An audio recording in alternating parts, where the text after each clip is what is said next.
Boa tarde a você que está conectado aqui com a gente no Notícias Agrícolas, no ar o nosso boletim acompanhando o mercado do boi. Semana começando, segunda semana útil do ano aí, novas perspectivas para oferta e demanda, o que a gente pode esperar, enfim. O fato é que a gente viu, principalmente na semana anterior, uma certa pressão sobre a arroba do boi, mas ao mesmo tempo poucos pecuaristas dispostos a participar desse mercado, seja por estarem fora das vendas, seja por não aceitarem muito essa pressão que os frigoríficos estavam tentando impor. Mas e agora? O que esperar? O que pode acontecer com o mercado? O que vem por aí? Perguntas para Iberville Neto, que também já fez o fechamento aí das exportações de 2022 e tem um ranking dos grandes compradores brasileiros.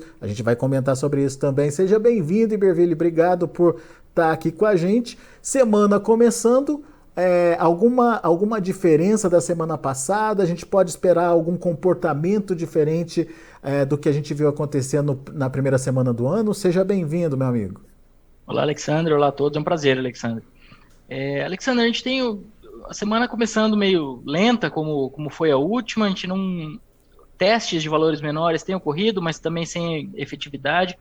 Por um lado, o frigorífico não está precisando de carne, porque janeiro é um mês mais fraco, de gado, no caso, né? Porque janeiro é um mês mais fraco de consumo. As exportações também estão mais calmas. E, por outro, o pecuarista ainda não voltou aos negócios em volume. Então, quando ele encontra ofertas de compra, observa o frigorífico testando valores menores. Então, isso acaba fazendo com que os negócios sigam travados. E aí as escalas também não evoluem. Então, a gente tem um mercado de lado, sem grande interesse de compra da indústria e sem grande interesse de venda do pecuarista. Isso mantém o preço em que nível, Iberville? Ou pelo menos a referência, né, de preço em que nível? Alguma coisa em torno de 280, 285 seria para São Paulo. Tem alguns testes, até alguns valores menores, mas a referência de negócios mais efetivos acaba mais próxima ali do 285, sem muita diferença na prática dos negócios do que vinha sendo observado. A banda de oferta acabou que cedeu um pouquinho, mas negócios efetivos a gente segue aí nos 285 principalmente. Alguma possibilidade da demanda interna, principalmente, melhorar nessa semana ou daqui para frente, Iberville? Não, Alexander, não está no nosso radar. A demanda está naquele momento de pagamento de salários e de alguma melhoria de movimentação, mas daqui em diante a tendência é que ela se acalme à medida que a gente avança aí para a segunda quinzena e se somando à conjuntura de janeiro, né? Que a gente fala de impostos, contas, tudo isso pesando no orçamento, um orçamento que já vem sentindo a inflação nos últimos anos. Inclusive, você estava me contando que houve uma mudança na preferência ou no perfil de compra do consumidor, né, Iberville? Já sentido nesse início de ano? O que agora nesse começo de ano a gente tem um ganho de espaço dos cortes de dianteiro e das proteínas alternativas e uma perda de espaço dos cortes de maior valor agregado. Então, no final do ano, a gente tem aquele momento de maior fluxo de renda com a população, isso acaba beneficiando os cortes mais caros, então os cortes de traseiro, em sua maioria, e agora o efeito é o oposto, né? Então, a menos renda disponível, o pecuarista, desculpa, a dona de casa, o consumidor, acaba optando ainda mais pelos cortes mais baratos. E também pelas proteínas que a gente chama de alternativas, quando a gente está falando de boi, né? Que é o frango, o suíno, até o ovo também, dependendo da faixa de renda e do patamar de consumo daquela família, daquele consumidor. Isso muda o padrão de precificação do boi casado, Iberville? Isso acaba dando um pouco mais de força pro dianteiro e fazendo com que o traseiro perca um pouco de peso nesse total. Eu não vou ter o número na manga, mas de maneira geral o boi casado cedeu nesses últimos dias, né? Mas dentro do boi casado isso acaba mudando um pouquinho a participação de cada um na composição da receita da indústria. Muito bem. Isso demanda interna. Demanda externa, algum sinal de retomada aí dos nossos compradores? Não, Alexander, assim, seguimos numa toada que historicamente não é ruim, né? Esses volumes observados agora em dezembro não são ruins historicamente, mas abaixo do começo do segundo semestre. Estados Unidos compraram bem em dezembro, mas um volume que não foi suficiente para compensar a diminuição das compras da China. E no fechamento do ano a gente teve os recordes todos, né? Mas o momento atual, pensando em janeiro agora, não é pelo menos os relatos que a gente tem não são de demanda forte para exportação. É algo a ser acompanhado que tende a mudar nas próximas semanas ou meses. Estamos na expectativa de quando que essa chave vai ser virada, até porque essas notícias de China com maior movimentação têm trazido expectativas positivas para a demanda doméstica na China, consequentemente, para a demanda por importação da nossa carne. Pois é, e por que a gente tem essa expectativa, né, Iberville? Você fez aí o ranqueamento dos nossos compradores no ano passado e a China reinando absoluta aí de novo, né, Iberville? Isso, Alexandre. A China é, de longe, o nosso maior cliente. É aquilo que muitas vezes os produtores, os agentes do setor falam que é uma concentração perigosa, uma concentração que melhor que não fosse assim. E realmente, se a gente tivesse mais clientes comprando com maior peso, seria melhor. A gente tem que lembrar que a China tem uma população de 1,4 bilhão de habitantes. Então, esse peso da China ele tende a continuar grande. Talvez Japão, Coreia do Sul, quando começarem a comprar carne brasileira em algum momento, tudo isso dilua um pouco, mas China vai continuar sendo tendo um grande peso, consequentemente um poder de mercado relevante. A gente tem que lembrar que a gente também tem um peso importante nas compras da China, né? Então eles não estão com a faca e o queijo na mão. Se eles quiserem comer carne, eles também não têm tantos fornecedores no volume que eles precisam. Pensando na nossa exportação em 2022, eles compraram 62,2% da nossa carne, pensando em participação no volume. E na sequência estão os Estados Unidos com 4,5%. Vamos entender esses números então. China e Estados Unidos. Mas a China ela aumentou em relação ao ano passado. Qual que é a leitura que a gente faz disso? Já que ano passado teve aquela questão da vaca louca, né? Do embargo feito, né, Iberville? É significativo esse aumento? Mostra que a China está disposta realmente a continuar comprando do Brasil? Qual que é a sua análise? Alexandre, realmente foi um aumento expressivo, mesmo se a gente considerar essa conjuntura que você bem lembrou. O aumento foi de 71,2% em 22 na comparação com 21. Mas a gente exportou 1,2 milhão de toneladas. E quando a gente considera o volume de 21, foram 720 mil toneladas. Só que se a gente voltar mais um ano, em 2020 foram 870 mil toneladas. Então, não foi só esse embargo o motivo desse aumento forte, sabe? A China realmente tem comprado bastante carne e esse volume de 22, para a gente ter uma ideia, dá 2,5 vezes o que eles compraram em 2019. Então, esse salto de compras da China observado desde o surto de peste suína africana no segundo semestre de 2018, ele mudou a estrutura do mercado e eles devem continuar como grandes clientes. Talvez comprando um pouquinho mais, um pouquinho menos, mas em um patamar elevado. Então, 1 milhão e 200 mil toneladas. 1 milhão e 200 mil toneladas. E como é que isso significa o que em termos de participação aí das compras, Iberville? 62% em volume, e quando a gente pega o faturamento das exportações de carne bovina in natura brasileiras, 67,3%. O faturamento, a participação é maior porque eles têm um preço médio acima dos demais clientes, né? Esse percentual de 60% a gente sempre ouvia falar que ele era atingido principalmente por conta da soma, né, da compra da China mais Hong Kong, que a carne brasileira entrava por Hong Kong e seguia depois para a China. Desde que a China começou a comprar diretamente do Brasil, essa proporção aí diminuiu, mas ainda tem participação das compras de Hong Kong? Como é que é isso, Iberville? Sim, Hong Kong ainda é relevante, mas tem diminuído muito a relevância. Ele ainda figura entre os 10 principais clientes, Alexandre, mas o que eles compraram em 2022 foram 36 mil toneladas. Foi alguma coisa em torno de 20, vamos dizer, um quinto, números arredondados, bem no olho aqui, um quinto do que eles compraram em 2019, que foram 220 mil toneladas. Tá? Então a gente tem uma participação decrescente, mas ainda figuram, ainda o destino, né, figura entre os principais compradores da nossa carne. A participação deles no último ano em volume foi 1,8%.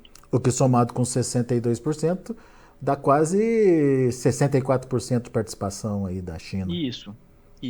E houve um efeito de China aumentando a compra direta e Hong Kong diminuindo a compra em paralelo, né? Então, isso deixa bem claro essa questão que eles tinham de triangulação, e também as relações entre China e Hong Kong não estão das melhores. Né? Bom, ok, a gente entendeu China e a possibilidade dela continuar aí comprando do mercado brasileiro é grande, visto a continuidade das compras que vem acontecendo ao longo dos últimos anos. E aumento dessas compras ao longo dos últimos anos. Agora, e Estados Unidos, hein? Foi uma boa surpresa em 2022, o que esperar agora para 2023, Iberville? Isso, Alexandre. Os Estados Unidos aumentaram 3,5% em 22 na comparação com 21, mas em 21 eles quadruplicaram as compras na comparação com 2020.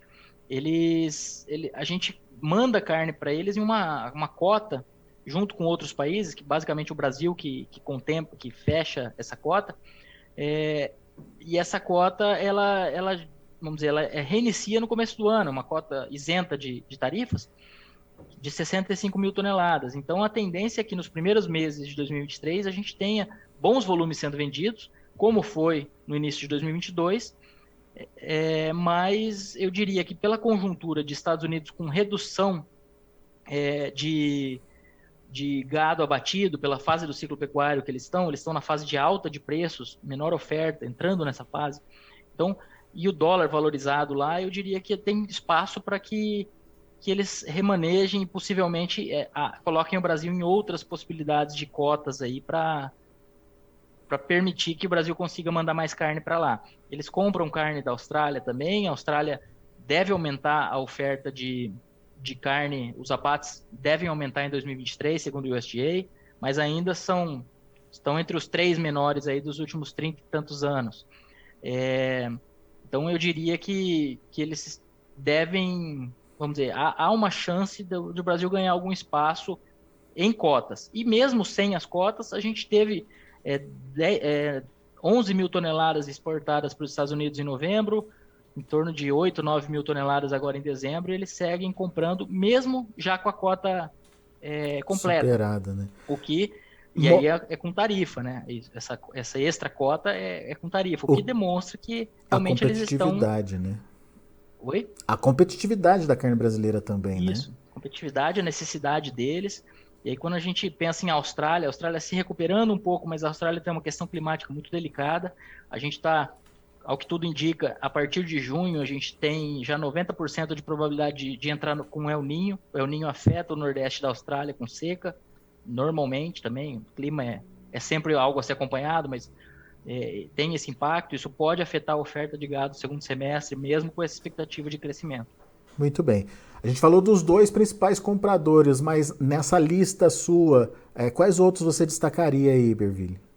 Na ordem aqui, depois de China e Estados Unidos, a gente tem Egito com 4,3% de participação e Chile com 3,9% de participação. Depois Filipinas, Emirados Árabes, Israel e Rússia, que figurava aí há cerca de 8, 10 anos como o nosso principal cliente, né? Uhum. Já tá com volume aqui em torno de 37,8 mil toneladas em 2022. Mas ainda no top 10, então. Ainda no top 10. Ainda acima de Hong Kong, inclusive.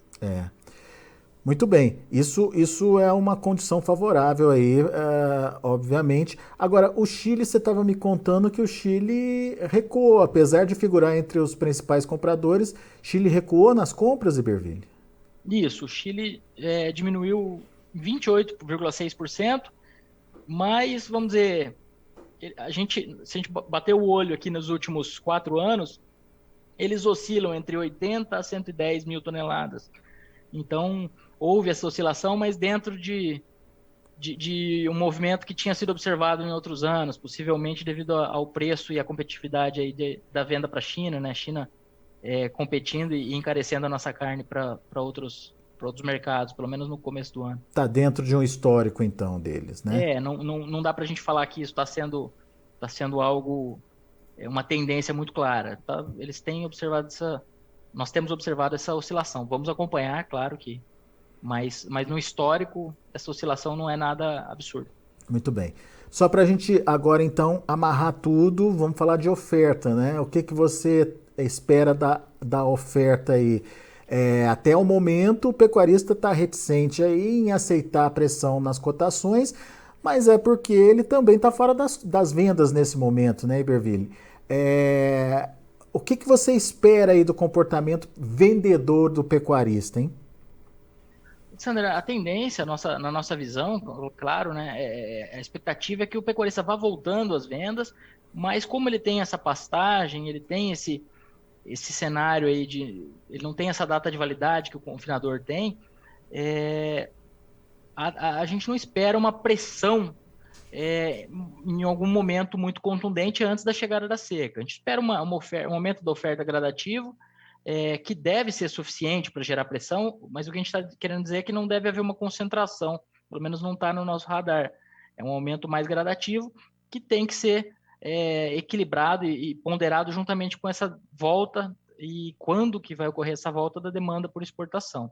Então, de maneira geral, a gente deve ter uma oferta maior em 2023, é a nossa expectativa. É uma oferta que deve seguir crescente nos próximos meses, mas eu diria que antes da chegada da seca, se a exportação seguir bem, vai ser um mercado relativamente brigado aí, porque o pecuarista tem essa possibilidade de manter o gado no pasto. Março eu já ficaria mais cauteloso pela chegada das fêmeas, mas eu diria que janeiro e fevereiro, na nossa visão, deve ser de um mercado um pouco mais travado, sem grandes quedas caso ocorram. Muito bom. Iberville Neto, meu amigo, obrigado mais uma vez pela participação, volte sempre, é sempre bom te ouvir. Obrigado, Alexander, um abraço a todos e contem conosco. Até a próxima. Tá aí Iberville Neto, HN Agro, trazendo um cenário aí importante do mercado do boi e traduzindo em números aí o que foi 2022 em exportação de carne bovina. Daqui a pouco a gente volta com outras informações. Continue com a gente.